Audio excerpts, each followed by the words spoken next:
I got a few more things to clean up with Trial Monkey Studio. Every person's favorite thing, getting their shop ready. Let me clean this up and then let's start with today's project. Matt from the Random Maker here, and today we're going to be building some vegetable cold storage boxes in honor of spring coming out, and people are going to be tending to their gardens, and you're going to need an area to store it, because I know with potatoes they grow a ton, and I love having potatoes, but I'm not going to eat them all with how quick they grow. So if you have a nice cold dry area, you've got these boxes and it works like a charm. So let's get to working on this. Hey, thanks Future Me for that. Okay, let's move on with this project. And the very first step is, number one, we are using reclaimed wood in this project, which reclaimed wood is just wood that had another purpose and you've salvaged it. Very popular choice of reclaimed wood is actually pallets. I'm not the biggest fan of pallets for a variety of reasons. The biggest reason is I hate stripping them.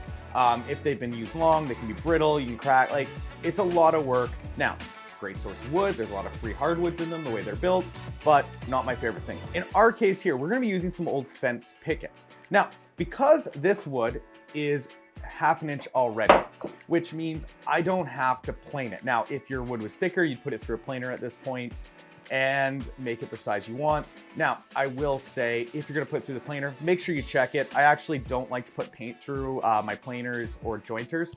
Variety of reasons, but number one, it's just, I don't think it's good for the blade. It could be wrong. But a couple other things, if you are sanding. Now, if it's an outdoor type of material like fence pickets, it's typically either going to be a couple types of wood. You know, you can get fir, cedar, pressure treated. You don't know. So general rule of advice for me is always protect your airways. I'm gonna use this mask, even the disposable cloth mask will do fine here.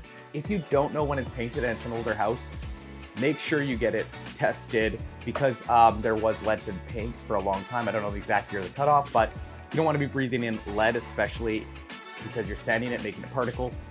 Not good for you. I happen to know when this fence was painted, so I know I am safe from the lead thing. I'm gonna wear a respirator anyway, just as it's a good practice with dust particles and everything like that. So yeah, I'm gonna sand these two boards down whole. I'm not gonna cut them first. The reason is I find it much easier instead of sanding a bunch of little parts to sand. We're gonna use two big ones, maybe more, but depending on how good this wood is. And yeah, we're gonna go from there. Enjoy watching me sand. Okay, so you can see here, I'm just sped it up very quickly. You just want to do your normal 60 grit, 120. That's kind of where I left it here. You could go 220 because I kind of left it rough. So do both sides, do it in layers, and try to make sure it's not wet. It made it a lot not fun.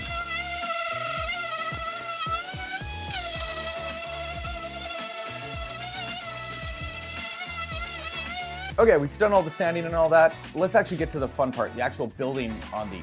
So I'm gonna be using a chop saw and table saw to get this lumber to what I want. You could do it with a skill saw, hand saw, but it's nicer with especially the table saw. Why are you using chop saw? Quicker for me to knock off the ends, because this is old wood. The ends are kind of punky, so I want to knock off anything that is kind of like rotten, because I'm gonna put in nailing and gluing them together, so bad things can happen. Okay, so what we're gonna do next is chop saw, knock each end off as long as it's punky. These boards were, like, with the punk is 4 feet. I'm trying to get 3 feet out of each board, because what I'm gonna do is take one end off on each, because I have two 4-foot boards. I know I'm not getting 4 feet. I'm gonna get probably 3.5, one maybe a little less, but I'll be able to get one stick of 2 feet, which is our final length. And for our width, it's not going to be exactly 1 foot, because I am going to subtract the thickness of the wood. I'm going to cut out those 2 blocks, the ends, put them off to the side, take the rest on the table saw, rip strips. Okay, you can see me here marking out 11 inches because ½ an inch on each piece, minus 1 inch. And then I'm going to cut the longer pieces into just straight 2 foot, because our pieces where we're going to nail them, that gives us our full length. And that's about it. So one of the biggest things you want to do when you are working with any type of wood, you never want to have the blade much higher than the wood. Again, about 1/8 of an inch is kind of standard practice there. And then also, you want to take a look at which side the wood bowed. If the wood is going like this, it's going to have this end and this end against the fence, and the saw is going to cut off there. If it was the other way, you're going to have the fence against the bow and it's going to rock back and forth. So in this case, I'm just going to eyeball it. It's actually pretty straight for how old these are, which is impressive.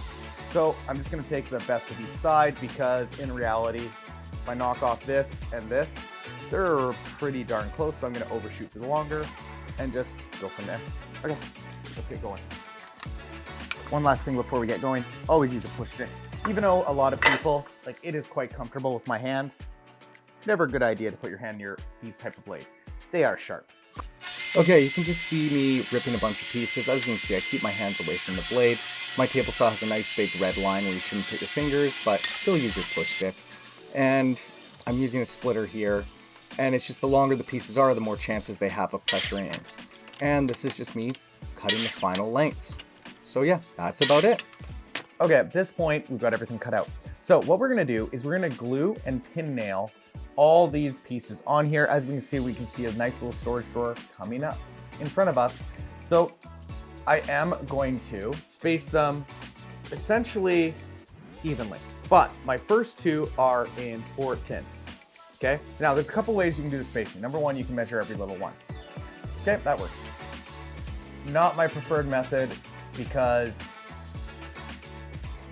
it takes more time. That's it. So what I'm gonna do is a stagger pattern. You'll see how this works, but let's get to it.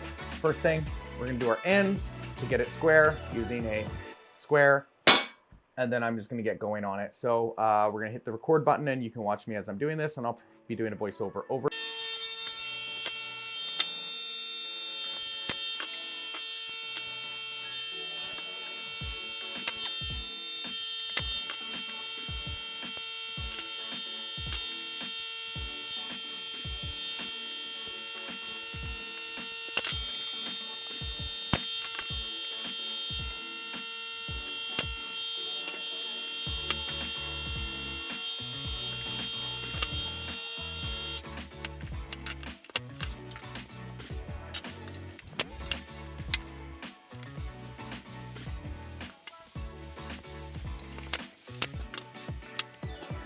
Now that we've got the floor going, here's one thing. We don't actually want the corner pieces to touch each other.